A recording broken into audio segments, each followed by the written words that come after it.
హైదరాబాద్కు ధీటుగా ఓరుగల్లును అభివృద్ధి చేసేందుకు రేవంత్ సర్కార్ నడుం బిగించింది. హైదరాబాద్తో పోటీపడి ప్రపంచం దృష్టి పడేలా వరంగల్ను తీర్చిదిద్దేందుకు సిద్ధమైంది. మిషన్ 2050 లక్ష్యంగా వరంగల్ దశను మార్చేందుకు కాంగ్రెస్ ప్రభుత్వం సిద్ధమైంది. అందుకోసం 5,000 కోట్లను మంజూరు చేసింది ప్రభుత్వం.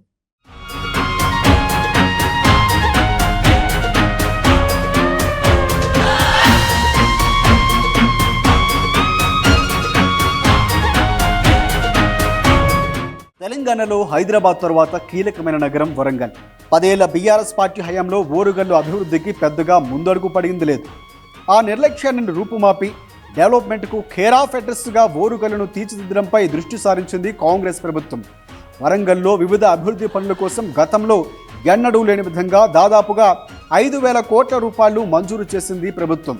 సీఎం రేవంత్ రెడ్డి ఆదేశాల మేరకు నిధుల విడుదల చేస్తూ ప్రభుత్వం ఉత్తర్వులు సైతం జారీ చేసింది. అలాగే వరంగల్ మాస్టర్ ప్లాన్కు ఎట్టకేలకు ఆమోదము లభించింది. వరంగల్ మహానగరాన్ని ప్రణాళికాబద్ధంగా అభివృద్ధి చేయడం కోసం రూపొందించిన మాస్టర్ ప్లాన్ను ప్రభుత్వం ఆమోదించింది.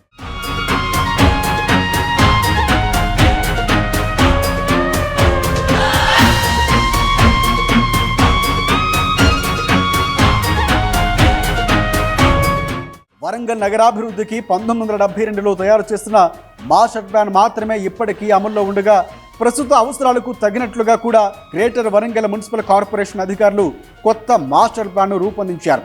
ఇది దాదాపుగా 10 ఏళ్లకు పైగా ప్రభుత్వం వద్ద పెండింగ్లో ఉన్న కొత్త మాస్టర్ ప్లాన్ ఉండగా గత ఎన్నికలో సీఎం రేవంత్ రెడ్డి ఇచ్చిన హామీ మేరకు ఎట్టకేలకు వరంగల్ మాస్టర్ ప్లాన్కు ప్రభుత్వం గ్రీన్ సిగ్నల్ ఇచ్చింది.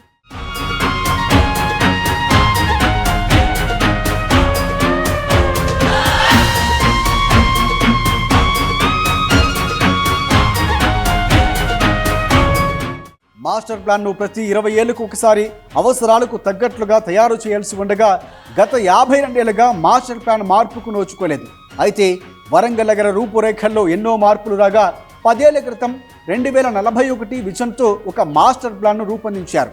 మళ్ళీ కాంగ్రెస్ ప్రభుత్వం హయాంలో 2050 విజన్తో మాస్టర్ ప్లాన్ను రూపొందించారు. ఇక ఈ మాస్టర్ ప్లాన్కు ప్రభుత్వం ఆమోద ముద్ర వేసింది.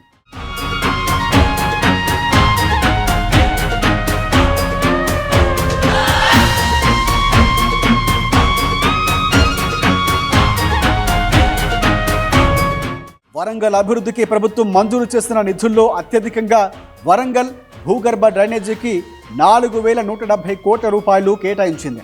దీంతో వరంగల్ నగర ప్రజల 30 ఏళ్ల కలను రేవంత్ రెడ్డి ప్రభుత్వం సాకారం చేయనుంది. తొలి విడతలో 3,087 కోట్ల రూపాయలు, రెండవ విడతలో 597 కోట్ల రూపాయలు, ఇక మూడవ విడతలో 486 కోట్ల రూపాయలు విడుదల చేస్తారు. ఈ మేరకు పనులు 3 విడతల్లో పూర్తి చేయబోతున్నట్లు ప్రభుత్వం జీవోలో వెల్లడించింది. దీంతో పాటుగా మామునూరు ఎయిర్పోర్టు అభివృద్ధికి భూసేకరణకు నిధులు మంజూరు చేసింది. మొత్తంగా 949 ఎకరాల్లో విమానాశ్రయాన్ని అందుబాటులోకి తేవాలని రాష్ట్ర సర్కారు నిర్ణయించింది.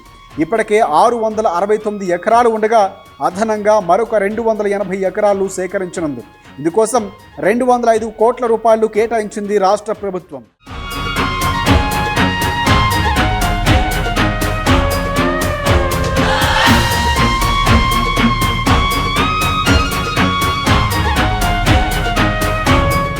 ఇప్పటికే రాజీవ్ గాంధీ అంతర్జాతీయ విమానాశ్రయ సంస్థ మామునూరు ఎయిర్పోర్టు ప్రారంభానికి నో అబ్జెక్షన్ సర్టిఫికేట్ను అందించింది.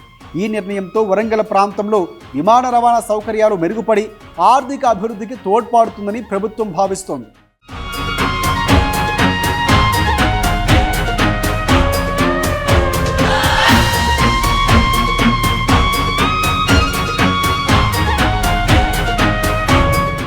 వరంగల్ ఎయిర్పోర్టు విస్తరణ కోసం కృషి చేస్తూనే రాష్ట్రంలో మరొక 3 ఎయిర్పోర్ట్లు రావాలన్న దృఢ సంకల్పంతో ఉన్నారు సీఎం రేవంత్ రెడ్డి.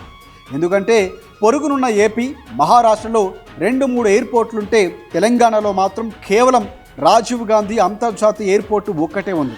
అందుకే వరంగల్తో పాటు రామగుండం, ఆదిలాబాద్, కొత్తగూడెంలో ఎయిర్పోర్ట్లు రావాలన్నది సీఎం రేవంత్ రెడ్డి ఆలోచన.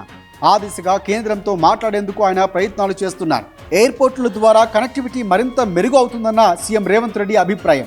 అందుకే సాధ్యమైనంత త్వరగా మరొక 3 ఎయిర్పోర్ట్లు వచ్చే అవకాశాలు ఉన్నాయని ప్రభుత్వ వర్గాలు ఆశాభావంతో ఉన్నాయి.